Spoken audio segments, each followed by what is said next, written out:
Hello, welcome to the third video in the tour of the all-in-one tracking spreadsheet.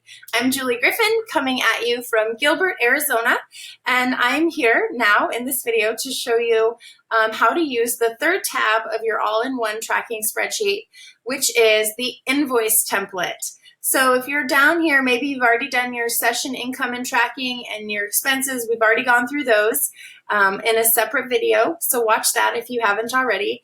And here we are down at the third tab. Can you see it down here? Where we're going to look at the invoice template. Now, why have an invoice template? Some clients are going to ask you for a receipt or an invoice for their session. And it's great to have something that looks super professional that's also easy for you to generate for them. So I have developed this. I use this in my business as well because I don't like to pay for fancy client management systems that generate invoices for me. I like to do things myself. So I'm hoping that you'll give this a try and that this is super helpful for you. So looking at this, let me make it a little bit bigger. Everything to the right of this red line is for office use only. And over here, I have a bunch of instructions for you. So I hope you'll read those, but since I'm giving you a tour, I'm gonna go over them right now as well. The first thing that you're gonna do is, after you've saved this somewhere, you're going to insert your own logo or type your business name up here in the top left-hand corner. Oops, that's a typo. It's the left-hand corner, not the right-hand corner. But anyway, you're going to delete this text. So I'm going to hit delete, and then I'm going to insert my logo. Or if you don't have a PNG of your logo, that's okay too. Just type your business name and make it a font that you like. I'm going to go insert, picture from file. And I'm already here in my PNG folder. I'm going to do my charcoal. Hit insert, and then it's a little big. So I'm going to hold the shift key, make this smaller, and just put that right there.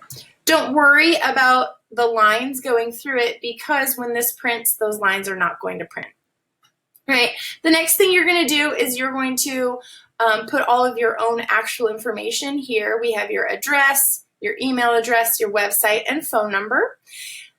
So you're going to want to do that in your own template and then save it so that you can use it in the future.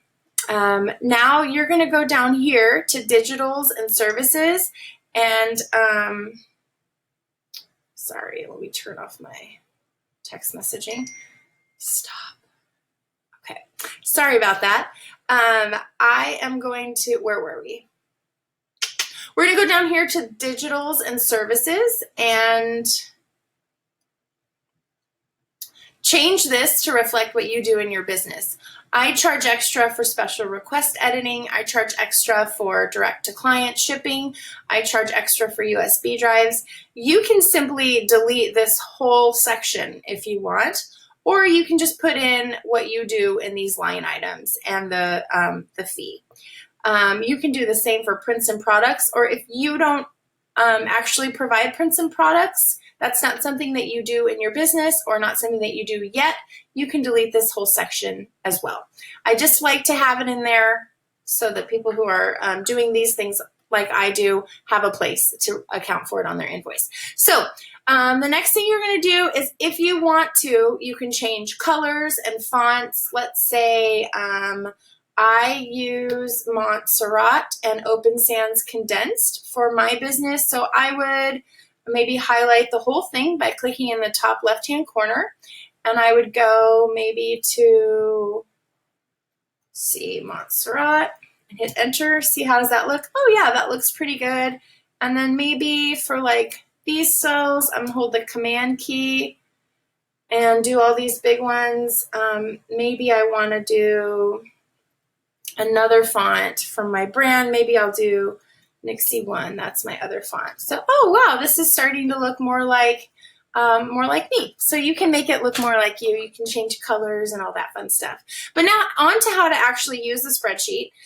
There's a lot of formulas that are already in this spreadsheet, and I hope that's useful to you. The things that you're going to want to populate each time are going to be the date And if you didn't know this already, here's a little pro tip.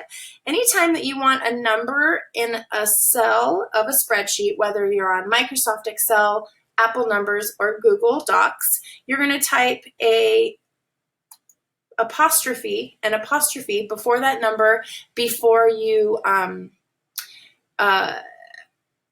sorry, I lost my train of thought there. You're going to type an apostrophe anytime that you want that number to be treated as text instead of as a number. So I like to do that for the date. I'm going to type, let's say it was January 21st, 2020.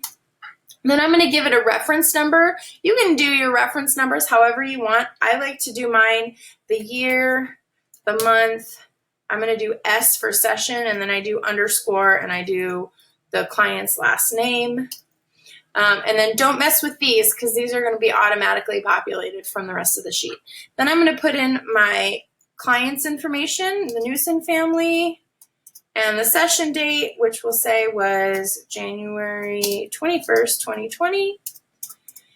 And then down here, I'm going to describe the session type and what is included. So maybe I'm going to type family session includes approximately 45 to 60 minutes, includes approximately 50 high resolution digital image files with print release, includes one complimentary print item to be selected within 30 days of gallery delivery. Okay, this is just a sample of a type of session. You can put whatever you do reflecting your business model here and here in this cell. Then I'm going to put my fee here. And then, I don't know why I have a little arrow here. To number, yes, thank you. Then I have my fee, quantity 1, and it's going to automatically put that in here. Session fee total is 600. Everything else is 0. Let's say that the family already told me that they want a USB drive. I'm going to put quantity 1, and that's automatically going to populate that. Now I have all my line items filled out. You could delete this section if you wanted to, since there's no prints, or you could just leave it as TBD or empty because that number is 0, so it doesn't matter. Now I have a subtotal, which is going to be a sum of the 3 category totals. Then I have my tax, which we talked about when I gave you a tour of the first tab on this spreadsheet. And that's going to give me the invoice amount. Now this invoice amount is automatically going to populate up here at the very top. These numbers are the same. And then down here, if they paid a retainer for their session and you are subtracting that, or if they've already made a payment and you're giving them a receipt, you would minus that, or you would subtract that here. So I charge a $100 retainer for this type of session. I would put minus 100, and then the amount due is going to populate up here as well. So we can see the invoice total and the amount due are different numbers because they've already paid $100 toward their session. Then down here, I have all of my payment options: cash, check, electronic banking apps, credit or debit card via PayPal. You're going to want to update this section with your information as well. Who you want them to make the check to, where you want them to mail it, what email address if you are accepting electronic banking payments, or your PayPal link, or any other method of payment that you accept, Stripe, or maybe you have a link on your website or something like that. So let's say that the Newsom family actually already paid for their session and they want a receipt because they like to keep receipts for everything. They already paid everything. I would just simply type here that they paid the total due, which would be minus 66297. I would change this to not say retainer, minus payment received, and hit enter. And now I might change this to say session receipt instead of session invoice. And we see the invoice total is the total amount, and then the amount due is 0 because they already paid, and now they have a nice receipt.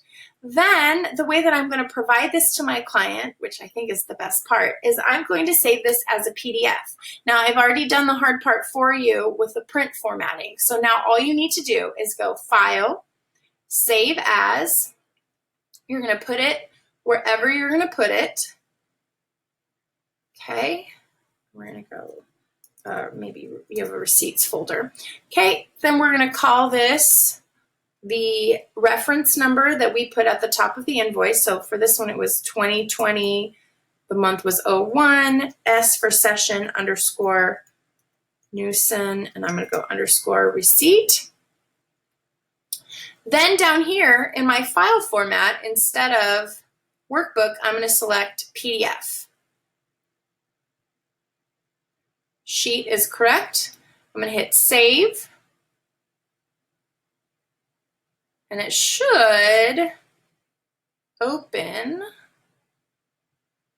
Hold on, maybe it's not opening.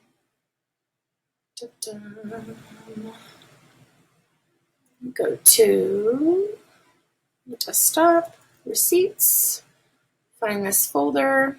Okay, there it is in the folder I created. And here I have a beautiful PDF that I can simply attach to an email to my client. And it's going to look super professional, and they have the receipt that they requested, and everything about how I run my business is included here as well.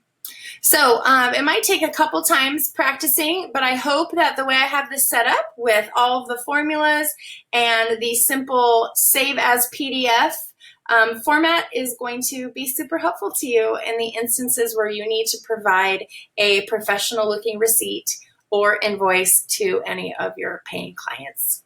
If you have any questions at all, feel free to email me at juliegriffinphotography@gmail.com or via my website, juliegriffinphotography.com.